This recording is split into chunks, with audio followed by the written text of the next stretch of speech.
Welcome back to This Day Live, the Sunday talk show here on the Arise News channel.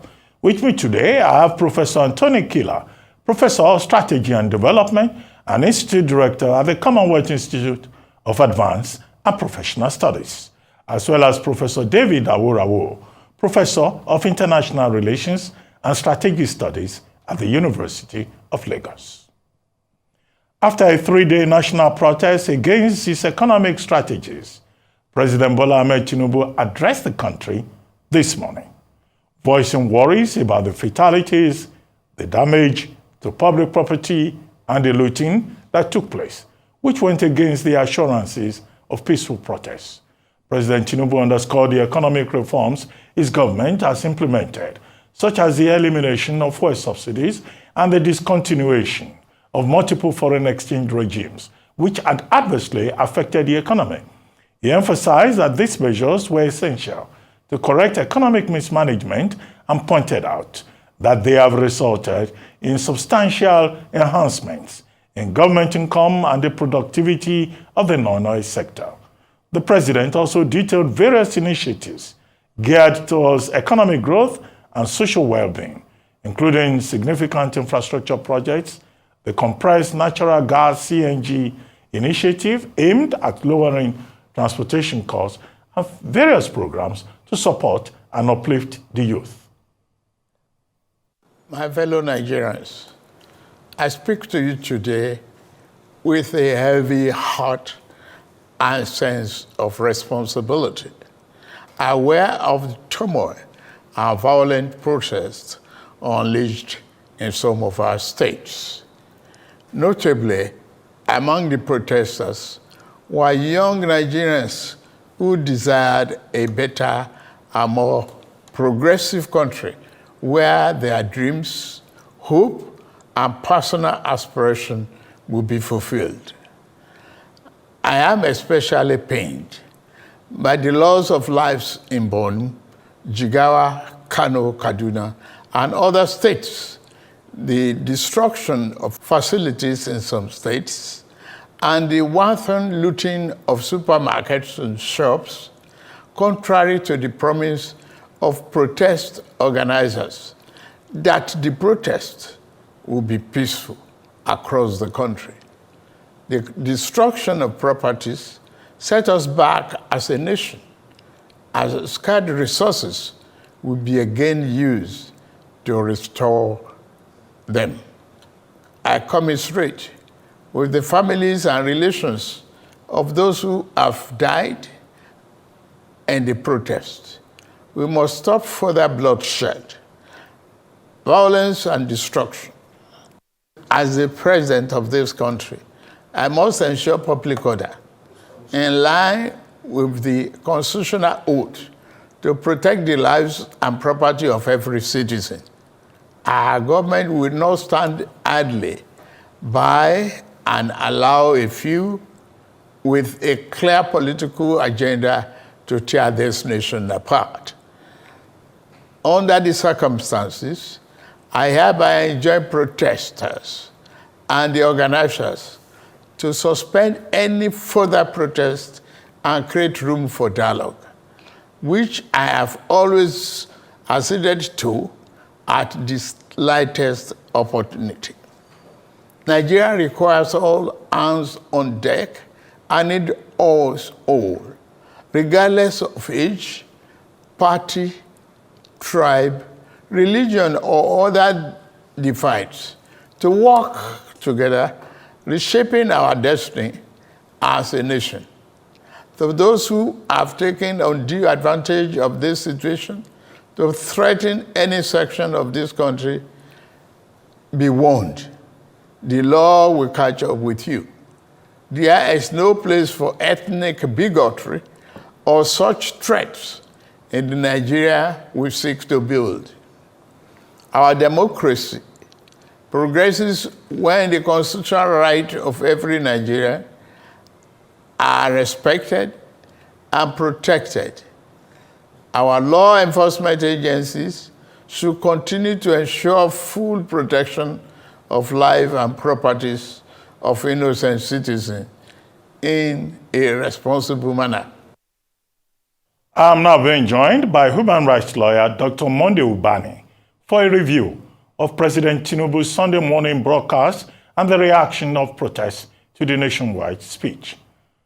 Good day and welcome, Dr. Monday Ubani, and congratulations on your recent elevation to the rank of the senior advocate of Nigeria. When the conferment is properly done in September, you take the oath of office, where you know what I always say. There will be implications, but you are capable. You will make the implications available. But well done, well done. But let's deal with the subject of the day. Thank you, Prof. Yeah, let's deal with the subject of the day. Yes. The president addressed the country this morning. 38 paragraphs, 21 minutes. What's your take? What do you think? Do you think that he addressed the issues? Because some people, there have been mixed reactions. Some people say he was using the speech just to advertise his achievements instead of responding to the core demands of the protesters. What do you think? Thank you. Yeah, thank you, Prof. I listened to that presidential speech, and I also took time after the reading of the speech to go through it in order to really appreciate the profundity of the statement of the president. There are certain things he said that really caught my attention. One is the recognition of the fact that the youth of this nation, means well, for those who are in leadership, that they want a better country. And that's why they came out, en masse in order to really express their grievances about some of the government policies that have inflicted some level of pain on them.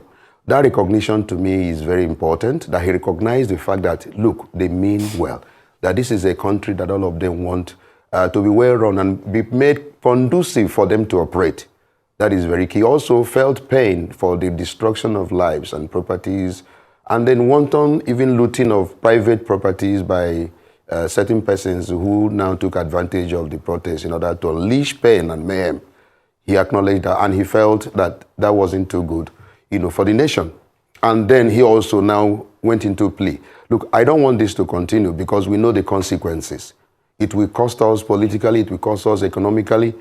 Let's stop it. But the most important thing that I got, from what he said is, look, in this protest, I want a situation where I can meet with the leadership so that we can now look at what grievances, you are expressing. You have said it, but we need to work out the modalities. You remember the labor federal government problem. You saw the negotiation. You saw the horse trading. You saw all the meetings. Eventually they arrive at a maximum amount of 70,000 naira. And now that particular bill has been signed into law. So the president is saying, look, I'm inviting, who are those that are behind this, who are really, speaking on behalf of the people, so that we can sit down. Oh, the issue of fuel subsidy that I have taken out, we now look at it. I took it out for so reason. These are the gains. And now what do we do to even mitigate the pains that have been inflicted upon the people? These are things that we can work out. Even the issue of electricity tariff that people are saying, remove it completely, because I know how much I used to get when I pay 50,000 naira for my electricity, both in Lagos and in Abuja. And it's now 200 and something unit for 50,000 naira. It used to be 700 and something unit. And within 2 or 3 weeks, it's all over. So it is painful for both the rich and the poor. And they're saying, look, the president, what can you do about it? And I think that the people should be able to come up and say, Mr. President, this is what we think should be done with regards to this. And then even if it must stay, these are the mitigating factors that must be inbuilt in the system in order to make sure that, a conducive environment is created for Nigerians to survive.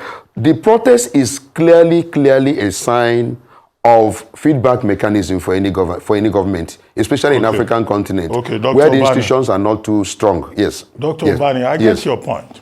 But some of the people who have reacted to the speech are saying that the president ignored the specific demands of the protesters. One, the protesters are saying end hunger, reduce the cost of living, address the unresolved matters in relation to NSAS. National Assembly across the board should reduce the cost of, should take salary cut, reduce the cost of governance and ostentatious living on the part of government officials, electoral reform, constitutional reform. I mean, I can go on and on. Yes. These are specific issues. But the president did not, his critics are saying, address the issue. In fact, Professor Wole Soyinka has issued a statement on gas, a universal mandate. And he is saying that the president did not address the issues. And in fact, the policemen, the security agencies, you know, who insisted on violence as a form of state response, that he woke up early to listen to the speech, to the address. He was looking for the president, in fact, condemning the security agencies. Instead, he was praising them for their patriotism. What do you say to these concerns that people have expressed? Yes, I agree with you that, you know, one would have expected my president to look at some of those basic issues that people were raising and probably say, look, over this is my opinion, you know, concerning it. Even if he's not going to probably go ahead and agree with them, he must specifically provide reason why this, and then what are the mitigating factors. And that's what I said. Maybe he's saying, I may not be able in this speech to address all these issues. I may want a situation where those who are really in the forefront for these grievances to come up so that we can look at the modalities of how we're going to address those grievances. There are many of them. If you remember, they itemize them. They are saying, look, the issue of you know, living big, you know, living large in governance, cost of governance is so much, we need to cut it. And these are issues that the government has to look into. They are addressing the issue of electricity tariff. The government must look into it. The amount of money that people are paying in order to have light is it's too expensive and unaffordable by Nigerians, especially those they have now put in band A, band B, and all that. These issues need to be addressed. The issue, you know, some other issues that were raised, the president need to tackle them and say, okay, even the issue of subsidy removal, what are you saying concerning it? Are you allowing it to remain? If you're allowing it to remain, what are the inbuilt mechanisms, the mitigating factors to reduce the level of pain? Because the pain that fuel removal, subsidy removal has inflicted upon Nigerians are so much. Almost everything has tripled in terms of price. You go to the market today to buy things, you know, you want to use in cooking. The following week you go, it's triple the price. So no one is smiling, not even the big men. There is no person today in this country that can tell you that he's really enjoying the economic condition in the country, including those in Aso Rock. So the point is that these issues need to be addressed. And I think the president has, you know, thrown it open as, look, this matter that I'm even doing today, I'm not addressing all the issues today. I want a situation where we come together. Then tell me what I'm supposed to do. Let me also tell you what I'm doing, you know, because he also listed what he has done, you know, all these years. I mean, for 1 year now. Then he's saying, look, we need to discuss this in further so that we can look at mitigating factors that can now be inbuilt in the system based upon your own prescription. That is what I think that invitation, because that was invitation to treat. If you heard him clearly, he said, I want us to suspend this particular protest at this time. Can we now enter into negotiation and talk about those things you are raising? That is what I understand him to be saying, except he's saying a different thing entirely. But my understanding is that this matter is not ending today. Can you suspend this? Can you now come forward? Let's now sit down and talk about these grievances, which is also affecting everyone, which they acknowledge. The people in government, if you hear all the governors, you hear all the ministers, they all acknowledge the fact that there is pain, there is hunger in the land. And these issues need to be addressed. Somebody like Soludo has started now by asking people to go back to farm, and he has initiated a very progressive, which I think other governors must emulate. Well, we must begin to address these issues, one after the other. Yes. Dr. Ubani, do you think the president spoke too late? Do you think he should have spoken before now? Because in Ojota, here in Lagos, some of the protesters, this morning, after the president's address, negotiated with the police, and they agreed that they would disperse out of respect for the president. Will it have been a better option if the president had spoken earlier, instead of allowing, security agents to kill so many people, for hoodlums to hijack the process? And now that he has spoken, in Ojota, at least in Lagos, people have said, we are suspending the protest. Even if people in Kano still say, a luta continua. Because in Kano today, we understand there is still protest. Yes, Dr. Ruben, proactiveness in government is what our leaders must learn, especially those who are aspiring to lead. You must always be proactive. You must always think ahead and then do certain things on time to avoid some consequences that can be very fatal. I agree with you. When this particular protest notice was given, I had expected a situation where the president can say, who are these leaders? Who are those people who are really expressing? Can I see you? So we can talk. But I saw them calling the traditional ruler, which is also okay. But I think that those young ones should have had, there should have been a communication with them, invite them, make them feel, respected, that you are there because of them. Governance is about the people. The moment the people is taken out of governance, there is no government. The people constitute governance and government. So it is important we take that proactive measure at every point in time. They gave notice. We have these grievances and we are not, happy. We are hungry. Things are, escalating in terms of prices. I think that the president at that time should have been advised to, meet with them and address the issue. And by now, we wouldn't have had what we have. But whatever it is better late than never. Now he has addressed them. I'm very happy that those in Ojota are dispersed. And I also use this opportunity to appeal to citizens all over. Let's now form a coalition of leadership, in order to probably meet the presidency and others, in order to make sure that those issues that they have itemized one after the other should be addressed. And I think that the government is willing to address them. The Senate, had an emergency meeting in which most of the issues were also raised. And I'm sure that the spokesperson for the Senate will be able to say certain things that the government is doing at that particular, at the parliamentary level. So all hands must be on deck at this point in time. For Nigerians to come out and say we are not happy, it is clearly a vote. That is a vote that we're not happy. And every government should be interested in making sure that the people that you are governing are very happy. If they're not happy, then you are in governance. It's a waste of time. So I think that proactiveness is something that the government, from now onwards, should take into consideration. Anytime an issue is raised from any angle, please address them. And address them quickly to avoid some fatal consequences that is not healthy for the economy. Okay, Dr. Ubani, let's move beyond the president's address to talk a bit about the legal framework. Now, ahead of the protest, there were decisions taken by, the courts. The Court of Justice Silvanus Orji in the Federal High Court in Abuja, ruling on an ex parte motion. Justice Ogunfowora in Abeokuta in Ogun State. The Magistrate Court in Kwara. In Lagos also, we had a similar ruling. Their lordships, in all the cases, were saying, yes, the right to protest is given. It's a constitutional right. But that the protesters should restrict themselves to specific points. The Inspector General of Police also said, look, give us designated convergence points. In the case of Abuja, MK Abiola Stadium. But the protesters did not respect this. Do you think that this disobedience of court order is what led to the mayhem that we saw in Kano, Bauchi, and in other parts? I will look at this issue, as a lawyer.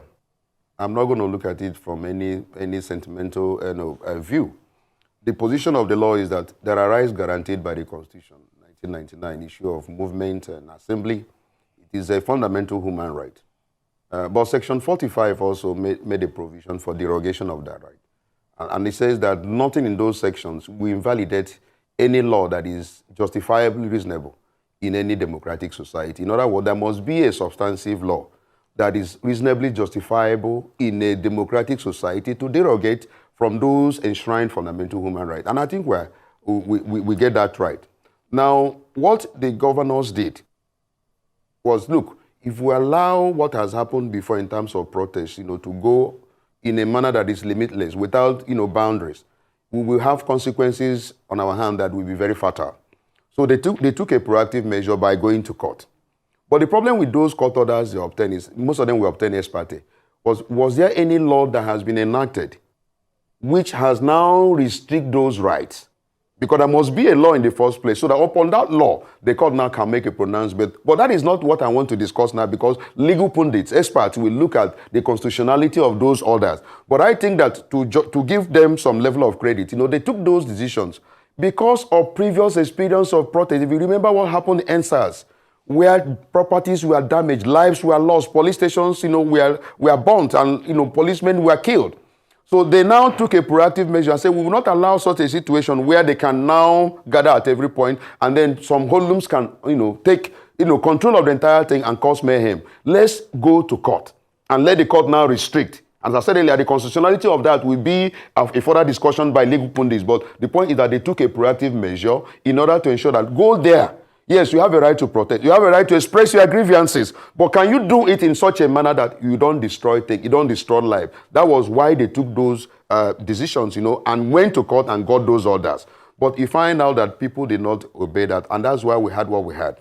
Both in Abuja and in Lagos, because if they had gone to those places and restrict themselves and now express themselves, which they have a right to, then the government and police wouldn't have had the clashes they have. But you find out that people will always, take advantage of the immunity of crowd to do whatever they want to do. That's why it is very dangerous to allow protests at any point in time where you cannot be able to monitor and secure the environment and secure the people. Because hoodlums everywhere in the world will always want to take advantage on the immunity of crowd that is faceless and commit all manner of criminality. So that is what they did. And as I said earlier, the constitutionality is something that lawyers and legal pundits will begin to debate as time goes on. Because if people are arrested and they will charge you to court, if their lawyers, their defense counsel will come up with the issue of challenging the constitutionality of that order in the first place. And then it may get up to Supreme Court. So Supreme Court will make a pronouncement. Was those orders obtained ex parte? Asking you to be restricted to certain places of protest, was it constitutional? Is there any law upon which those orders were made? As I said earlier, the court will decide that. But I think that they took that on his side because of what has happened previously. Let us not allow these things to be limitless, because if they do that, they may take undue advantage by the hoodlums and then destroy property and life, and which is also actually what happened. Because as long as most of them did not restrict themselves to those places, you saw what happened in Abuja and other places. Yes, okay. Yes, sir. When you say, was there any law giving the court the powers to give ex parte injunctions? Well, Section 45, is it not self-explanatory? To the extent that it says there are no absolute rights, which is a principle in jurisprudence. Yes. So which other law would then be superior to what the Constitution says? Beyond the fact, without prejudice to the fact that ex parte injunctions are often abused. Do you think in this instance their lordships have abused ex parte injunctions? That's a very brilliant question. Look at what the law says. Section 45, you have quoted, says, you have a right. Those rights are guaranteed by the Constitution.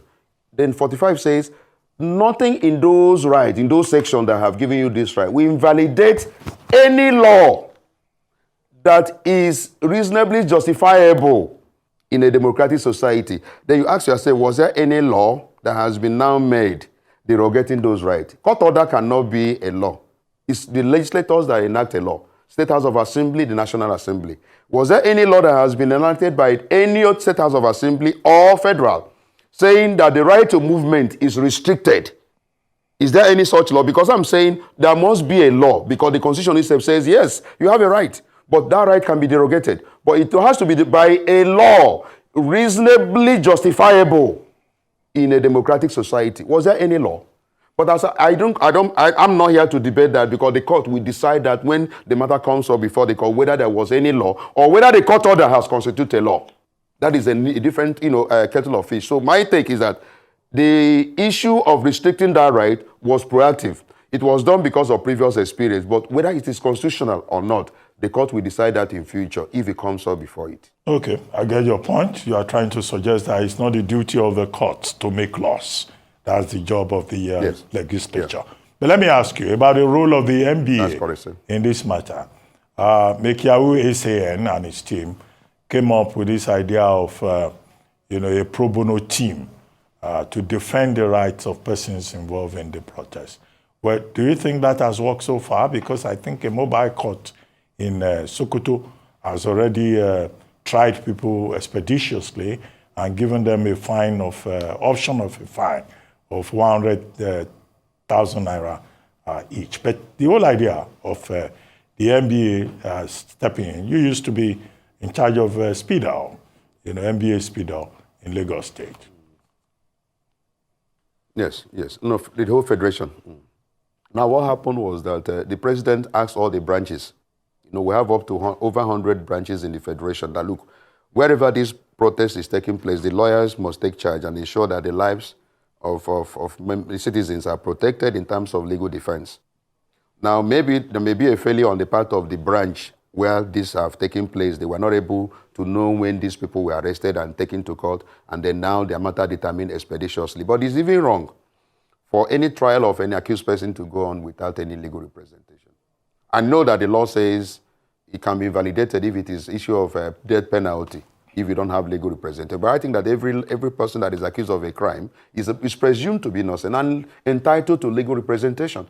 So it is very wrong for police to do that without offering them the opportunity of having a legal representative, in court. That is actually wrong. As I said earlier, the Mikhail, the president himself, did a good thing by saying all the branches at the federal, all the states must take charge of every state where there is protest and be on standby in case any person is arrested. They did it in Lagos. If you remember my friend in Ihibe, there were some people that were arrested and they acted timelessly and approached the commissioner of police who ordered that those persons who were arrested were to be released, and they were released, and there was evidence of it on social media. So if the branches fail in doing what they're supposed to do, that may have accounted, or they did it in a secret manner without, giving opportunity for legal representation. But as I said earlier, it's condemnable. Anyone that is accused of any crime at any point in time in this country is presumed to be innocent and must be allowed to be represented by a lawyer of his choice. That is what the law says, and is a constitutional requirement. Okay. Fair enough. Fair hearing, it is called, sections 35 and 36 of the 1999 Constitution. But quickly, there are some persons who have been saying the point has been made by the protesters.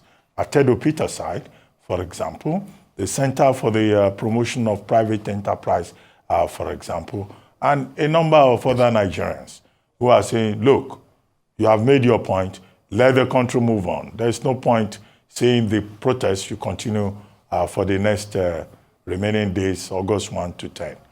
Where do you stand in that regard? Yes. I stand in that regard that, look, I'm very happy there has been some gains. That the president of Nigeria came out this morning to address Nigerians, to me, and say, look, I recognize your pain. I'm also aware that lives were lost, and I'm pained as a father. And I also recognize the fact that the young ones in this nation mean well, and they want a better country, and they want a better future. They don't want to go abroad. They want to stay in this country. There's no country like Nigeria in terms of weather, in terms of friendship, in terms of, brotherhood and all that. Now, it is important that that point has been made. And we cannot now, at this point, begin to urge people to continue because of the intelligence report that there are people who want to now hijack the process, and they now have some other motive different from the initial good motive for this particular protest. So my own appeal also as a citizen, Ruben, I'm now 60 and I should be playing the role of a father, no longer as a younger person.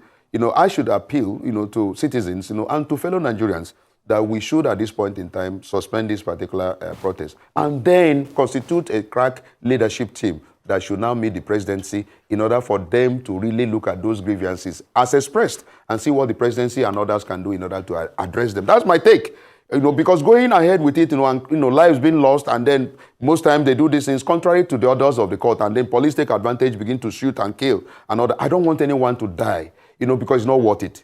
The most important thing is that when you are alive, there is still hope in this life for you to succeed. I know those who were nothing yesterday, but today God has brought them to a certain level. So don't waste your life. Don't waste this thing. Let's come together and tell the president, these are the things we need. Please address them as a father. And I know that one after the other, like the issue of local government autonomy, look at how it's addressed. And I know one after the other, some of the things that Nigerians have been agitating for, those issues will be addressed one after the other in this country. And we have a country all of us shall be very proud of. I don't have any other country. And I love Nigeria. I can't stay outside more than 2 weeks, but I love this nation. And this is a country where leadership is required in order to fix all the things that we're asking for. And it is possible if we believe. On the Ubani, in his speech, the president of Nigeria reiterated his commitment to the Renewed Hope initiative. But the people say they want to see that renewed hope in concrete terms. Thank you very much for joining us.